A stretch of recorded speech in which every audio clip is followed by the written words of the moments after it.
नमस्कार, तुम्ही पाहत आहात जनगर जना न्यूज। हरियाणातील सोनीपत येथून एक हृदयस्पर्शी घटना समोर आली आहे।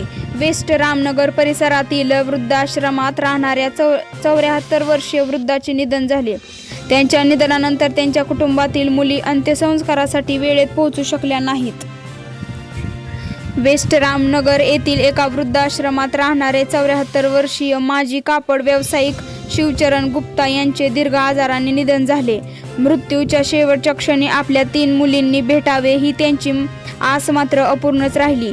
ते वृद्धाश्रमात राहत होते। त्यांची प्रकृती बिघडल्यानंतर वेळ नसल्याने सांगत एकही मुलगी वडिलांना भेटाय आली नाही।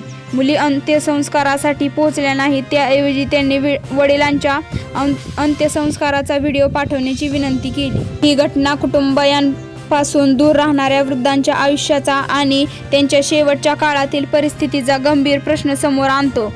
या घटनेने अनेकांना भावुक केले असून वृद्धांची काळजी आणि कुटुंबियांची जबाबदारी याबाबतही चर्चा सुरू झाली आहे। काय वाटते तुम्हाला याबद्दल आम्हाला नक्की कमेंट करून सांगा। व्हिडिओ आवडला असेल तर लाईक करा, शेअर करा आणि सबस्क्राईब करायला विसरू नका। धन्यवाद।